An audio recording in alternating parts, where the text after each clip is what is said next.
You've changed. I couldn't have done it without you. Neither am I, did I? The song that stirred a vampire king. Rain poured relentlessly over the city streets, blurring neon lights into molten rivers of red and gold.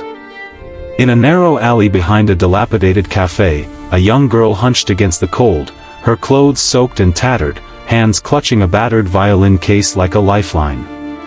Her name was Alara, and she had known hunger, mockery, and abandonment for as long as she could remember. She had no family, no friends, only the music she coaxed from her violin, a fragile beauty in a world that had grown cruel and indifferent. Tonight, the city seemed especially hostile, every shadow a potential threat, every stranger a predator.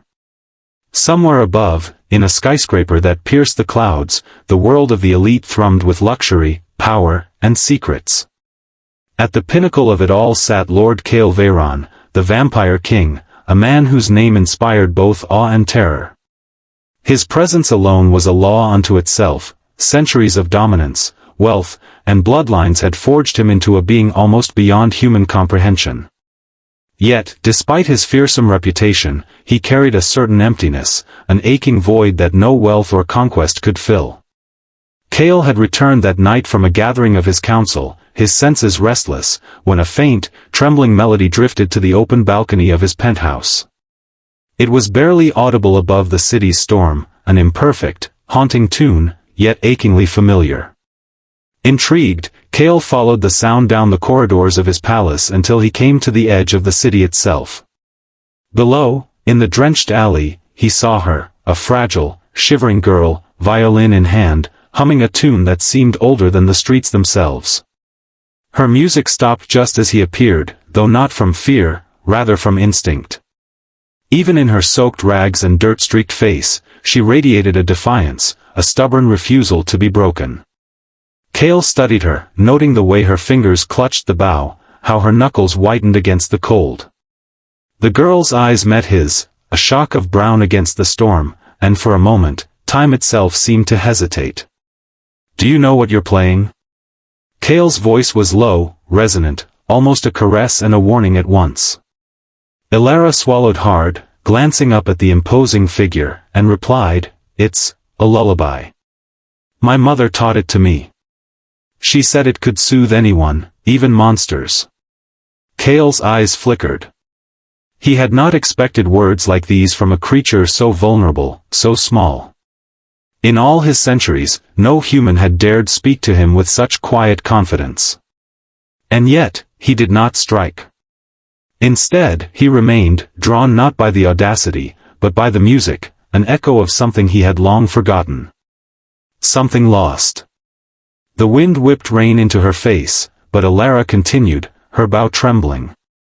Kael felt an unfamiliar tightening in his chest, a sensation humans might call empathy. Each note seemed to cling to him, tugging at a memory buried beneath layers of power and cruelty. Suddenly, a shout pierced the night, a mugger lunged from the shadows, knife glinting in the streetlight. Alara froze, violin still clutched to her chest, eyes wide with terror. Without thinking, Kael was there, a shadow among shadows, catching the man mid-lunge and tossing him aside with terrifying ease. Rain splashed against the asphalt as the would-be attacker fled, screaming. Alara's knees gave way, and Kael caught her, holding her tightly. For a human, the touch would have burned; for her, it was protection itself. Her small, icy hands pressed against his chest, as if anchoring herself to life. "You saved me," she whispered, voice trembling. Kael's expression remained stoic, yet something within him shifted. "And you," he said slowly, "played a song that has not been heard in centuries. You have power you do not yet understand." Alara's head lifted, confusion mingling with fear. "I'm just a girl, homeless, hungry, nothing," she said. "You are far more than nothing," Kael replied, his violet eyes narrowing as he considered her. "You are the spark that reminds the world it still has light. And I will ensure that spark does not fade."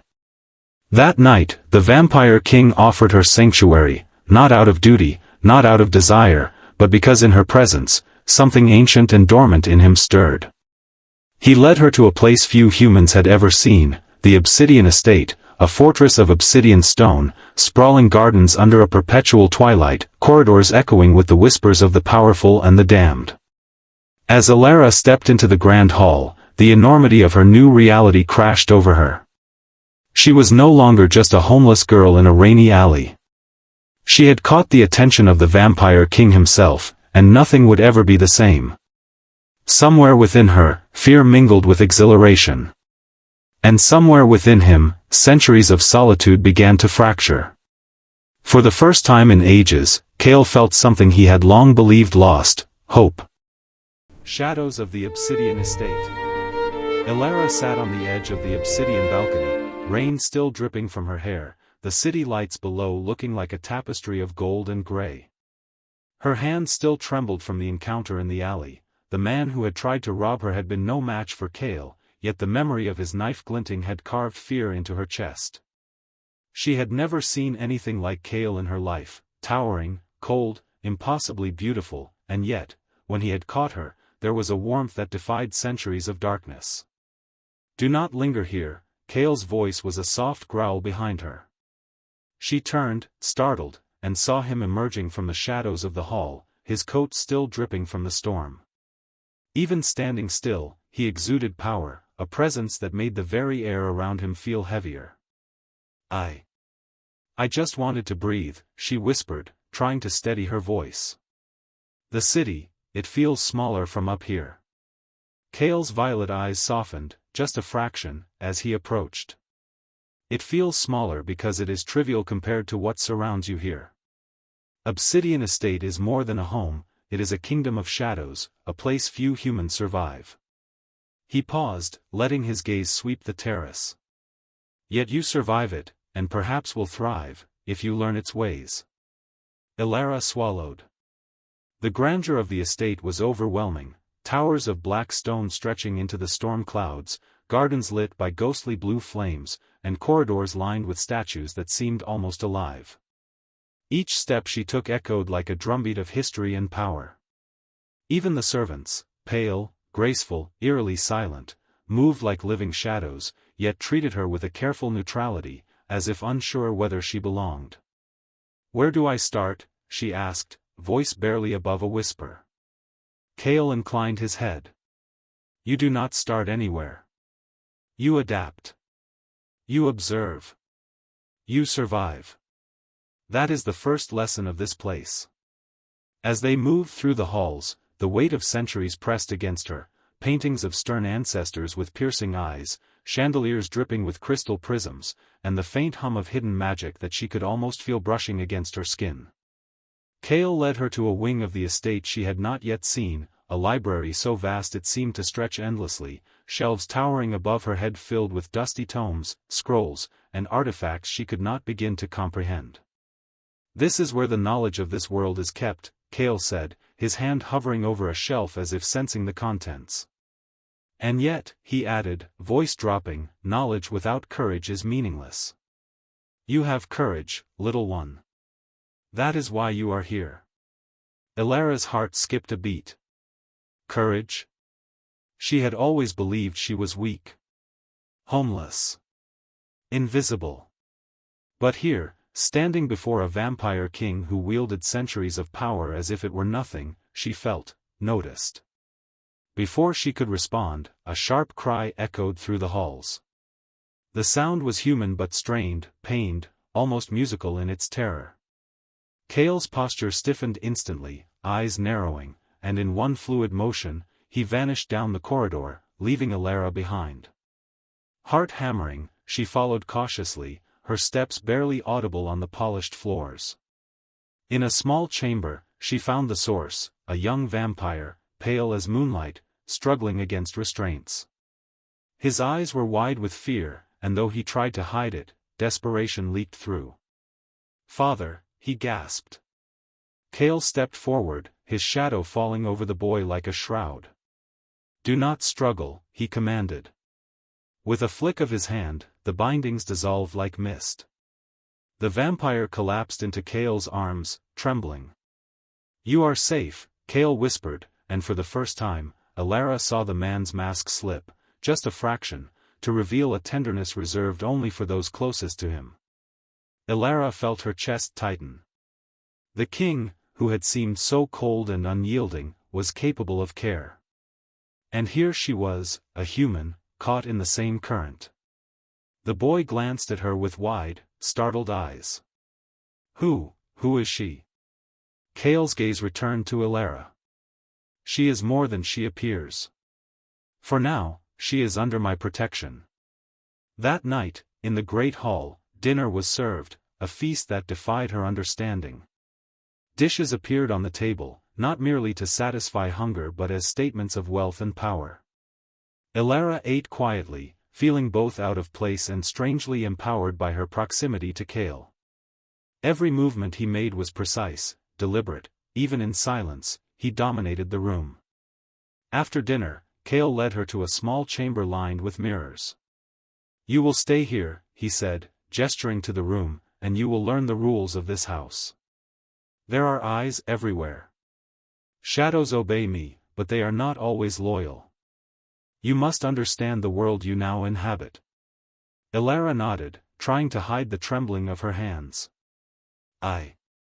I'll do my best. Cale's eyes softened slightly. You do not need to be the best. You only need to survive and understand. The rest will follow. As the night deepened, Elara explored her room, finding a small violin resting on a velvet cushion. Her fingers itched to play, but she hesitated.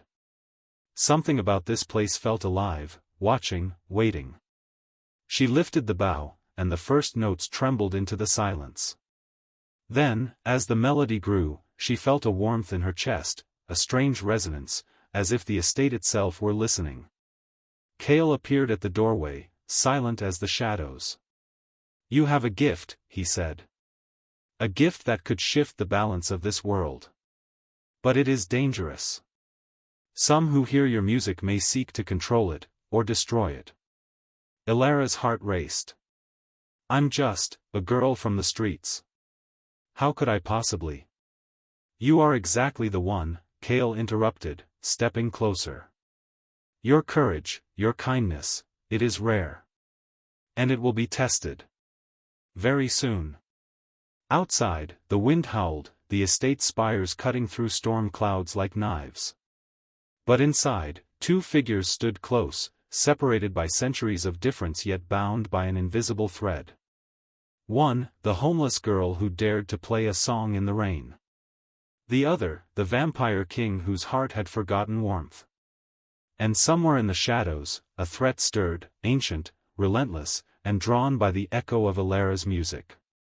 The whisper of ancient blood. The storm had passed, leaving the city streets glistening under the dim glow of early dawn, but Elara did not leave her room. Her violin rested on the bed beside her, untouched, though the melody from the night before still lingered in her mind. The obsidian estate felt alive in ways she could barely comprehend. The walls hummed with power, the shadows whispered secrets, and sometimes she felt the very air pulse beneath her fingers when she touched objects in the room. Cale entered without knocking, a presence she had grown used to, yet never comfortable with. He was dressed simply, though every thread seemed to cling to his form with the authority of centuries. His violet eyes scanned her carefully, noting the way her hands fidgeted with the sleeve of her coat. You have been here nearly a day, he said. You are untrained in this world, yet your senses are unusual. Stronger than most humans. You hear what others do not. You feel what others ignore. Elara blinked. I just play music. That's all I know. Cale's lips curved into a small, almost imperceptible smile. That is not all. Music carries power, power you do not yet understand. It can heal, it can bind, and it can awaken forces that should remain dormant. Elara's pulse quickened. Heal? Bind? Forces? Cale gestured for her to follow, and they moved through corridors lined with mirrors that reflected not just their images but fragments of past events, ghostly echoes of centuries gone by. You must learn control, Kale said. Your blood is not ordinary. Your lineage is complex. You are connected to the old bloodlines, humans with resonance capable of touching vampires in ways even we cannot fully comprehend. Her stomach twisted. I'm just me.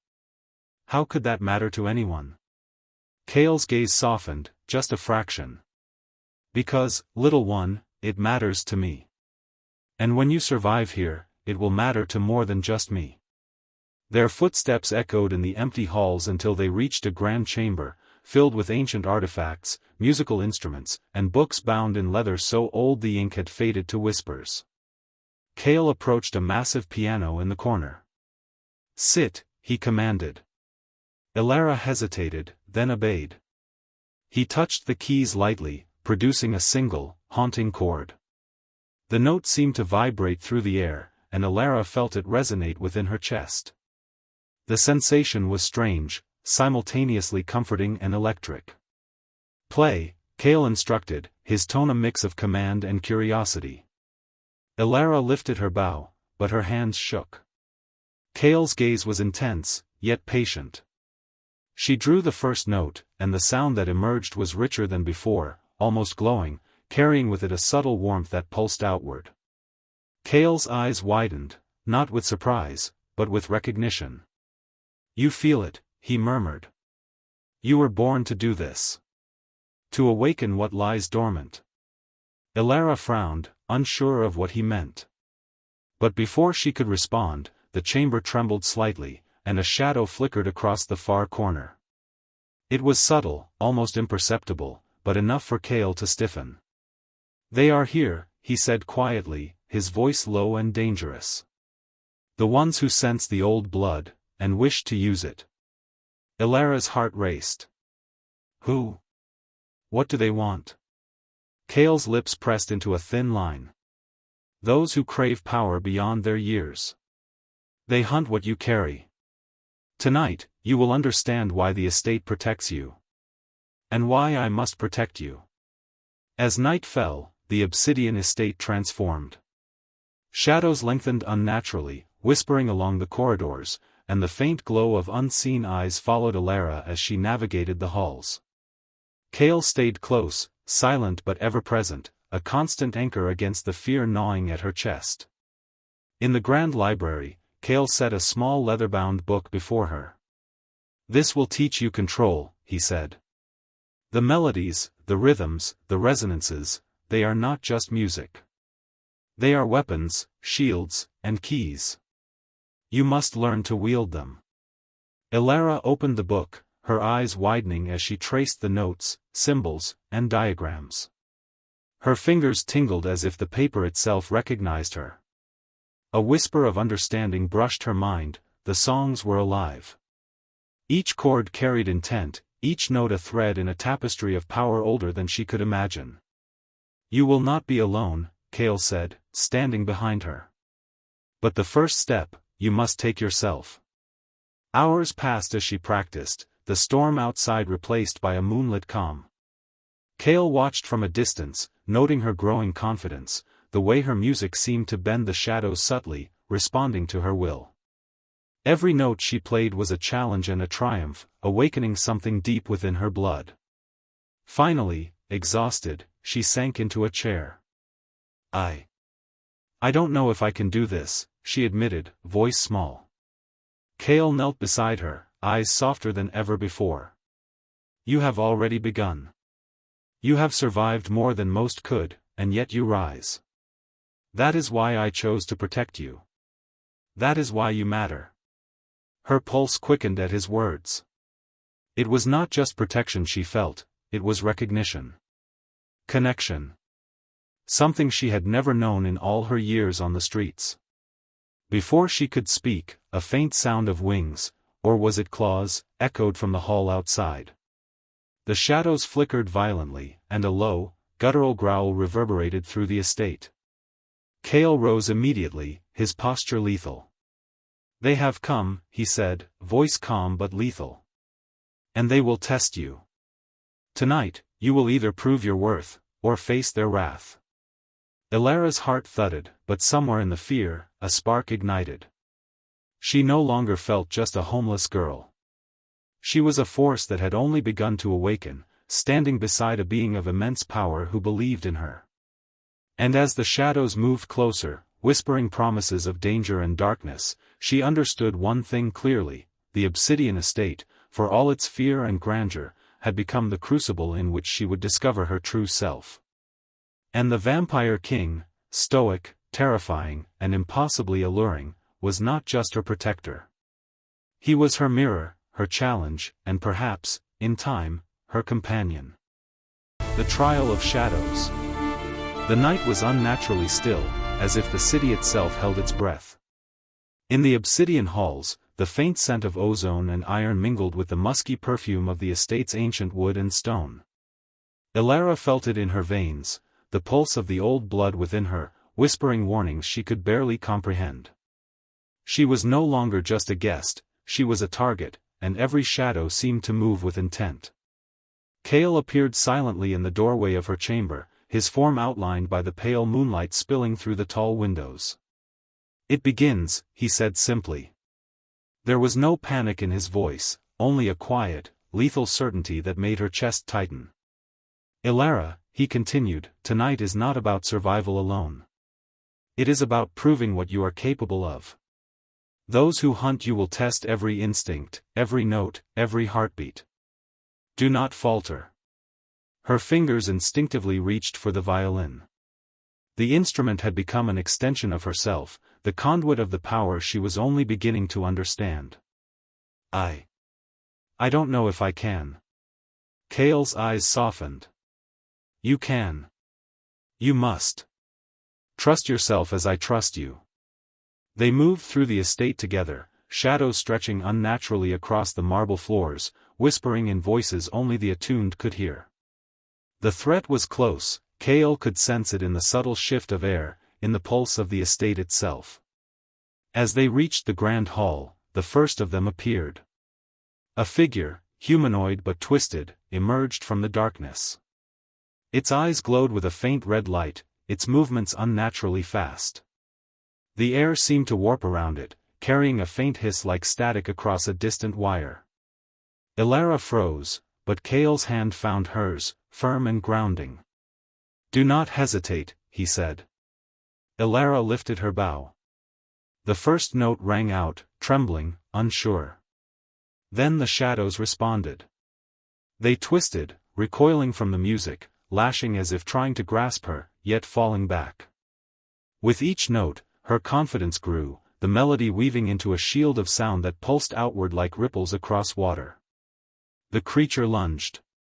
Kale moved in perfect synchronization, a blur of motion and strength, intercepting it with inhuman speed. Fangs bared, claws flashing, he drove the creature back, buying Ilara precious moments.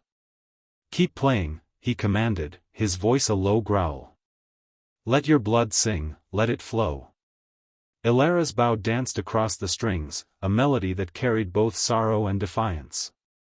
She felt it in her chest, the resonance of her lineage, the echo of centuries, and the power of her own courage. The shadow hissed and twisted violently, then began to dissipate, retreating as if the sound burned through its essence. Kale's hand brushed hers, fleeting, grounding. "You are stronger than you know." The next wave came faster. Two more figures, moving in perfect coordination, descended from the shadows of the ceiling.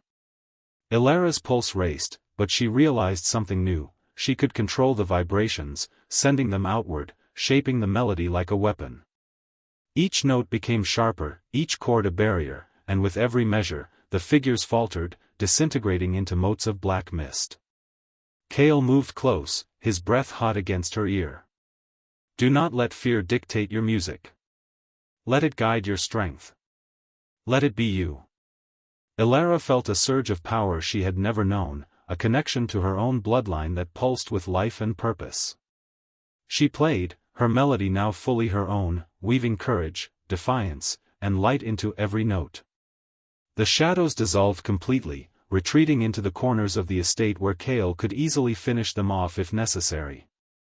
When silence fell, her hands were trembling, sweat and rain still dripping from her hair, but a strange warmth filled her chest. Kale stood beside her, his expression unreadable, though she thought she glimpsed a faint smile. "You did well," he said. "Better than I could have expected." Elara tried to catch her breath, feeling both exhausted and exhilarated. I can't believe that worked." Kale's gaze softened. "You doubted yourself. That is human. But your blood, your courage, it is ancient. You are not like other humans. And soon, the world will know what you are capable of." The next hours passed in tense quiet. Kale guided her through the estate's corridors, teaching her to sense the shadows, to anticipate their movements, and to channel her music as both weapon and shield. Every note, every chord, every vibration became a lesson in control and survival. As dawn approached, they reached a small tower room overlooking the city. Kale stood close, unusually still, letting the first pale rays of sunlight touch the floor. Elara's eyes met his, and for the first time, the barrier between them seemed to dissolve slightly, not fully, but enough that she felt the weight of centuries in his gaze and the warmth of his recognition. "You are ready for what comes next," he said quietly. "But this was only a trial. There are forces already moving against us. Those who seek your blood will not stop. They will come again, stronger." Elara nodded, understanding the gravity of his words. Yet, beneath the fear, a spark had ignited, a courage, a connection, a bond with Kale that was no longer just survival. It was trust. It was partnership. And, perhaps, it was the beginning of something far deeper. The estate seemed to sigh around them, the shadows retreating into silence, but Elara knew this peace was temporary. Outside, the city waited, the world continued spinning, and a storm of enemies, magic, and destiny was only just beginning to descend. And in the quiet of the tower, Kale's hand brushed hers, an unspoken promise that he would remain by her side, no matter what darkness lay ahead. The blood of destiny. Night had fallen once again over the obsidian estate, but the air was thick with more than darkness. There was tension, anticipation, and the unspoken knowledge that what had begun in secret would end tonight, one way or another. Elara stood at the center of the grand hall, her violin in hand, her heart beating in time with the pulsing energy that ran through the estate. Kale emerged from the shadows behind her, his presence steady and unwavering. His violet eyes held both warning and reassurance. "They are coming," he said. "And this time, they will not be as forgiving. You must be ready." Elara swallowed, feeling the weight of her own courage pressing down upon her. I can do this," she whispered, though part of her still quivered with doubt. Kale's hand brushed hers, grounding her. "You have already done it once. You can do it again. And this time, you will not be alone."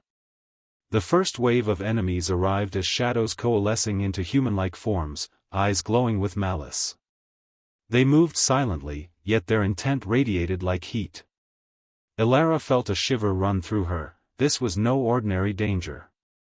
These were the ones who had hunted her blood for centuries, drawn to the rare resonance that only she carried. Kale stepped forward, fangs gleaming faintly in the dim light. "Elara, focus. Let the music flow through your veins. Let it speak what words cannot." Elara raised her bow, drawing the first note.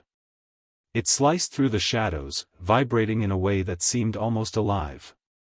The creatures hissed and recoiled, but there were too many. Kale lunged forward with a blur of motion, his claws tearing through the nearest assailant. The hall became a symphony of chaos, music and blood, shadow and light, power and fear. Elara's fingers moved faster, guided by instinct and the memory of every lesson Kale had taught her.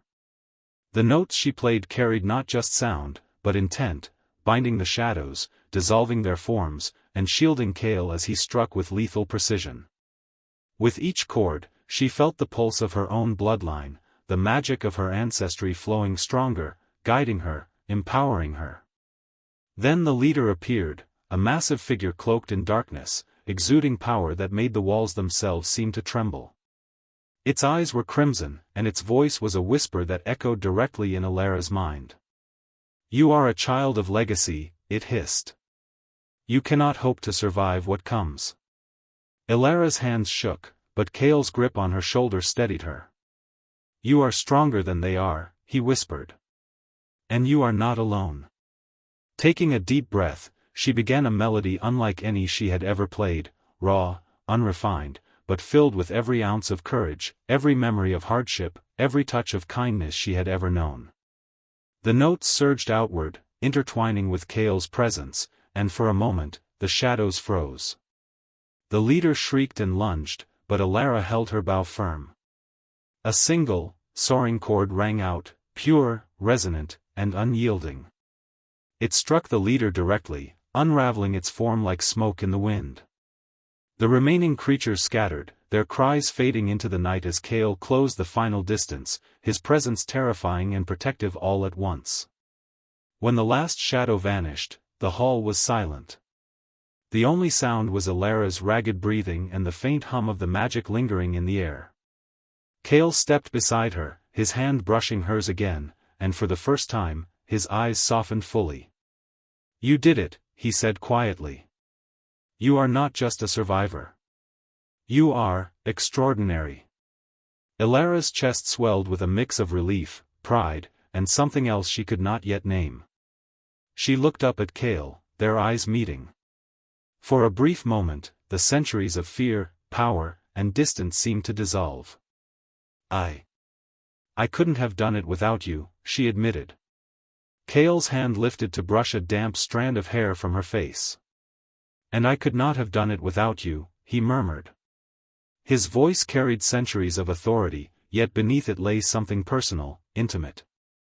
"You are not just a tool, or a target. You are, you. And that is more than enough." The following days were quieter, but no less profound. Alara trained under Kale's guidance, mastering the resonance of her music and learning to channel it with precision. The estate, once a place of fear and shadows, began to feel like a sanctuary, a place where she could grow, learn, and finally be seen for who she was. Their bond deepened, not through words, but through trust, shared danger, and quiet moments in which they simply existed together. Kale allowed her small victories, praised her subtly, and, when no one else was watching, let his guard drop ever so slightly. Alara, in turn, allowed herself to feel, to hope, and to trust. One evening, as the sun set behind the Gothic towers of the estate, Kale led Alara to the rooftop terrace. The city stretched out before them, a glittering sea of life and motion. Kale turned to her, his eyes unusually soft. "You have faced shadows, enemies, and fear itself," he said. "And yet, you are here. Stronger, wiser, and ready." Alara looked at him, her pulse quickening. "Ready for what?" Kale smiled faintly. "For life. For love. For destiny." He reached for her hand, their fingers intertwining naturally, and for the first time, Alara felt truly seen, not as a target, not as a pawn, not as a weak human, but as a partner, a friend, and perhaps something more. The city below, the estate behind them, and the storm they had survived together, all of it faded into the background. For a brief, shining moment, there was only them, two souls bound by respect, courage, and an unspoken promise of protection and trust. And though their journey was far from over, Alara understood the truth of what Kale had shown her: strength does not come from power alone, nor from fear. It comes from courage, compassion, and the unwavering belief that even the smallest, most overlooked heart can change the world. As the sun dipped below the horizon, painting the sky in shades of violet and gold, Kale leaned slightly closer, his voice low and tender.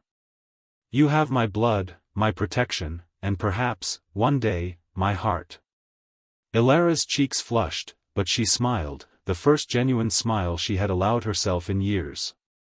"And you have mine," she whispered. Above the obsidian estate, the shadows receded, and for the first time in centuries, Kale allowed himself to feel the warmth of hope. Below, the city thrummed with life, unaware of the quiet revolution that had just taken place in one dark, ancient tower, a testament to courage, kindness, and the unexpected power of a human heart.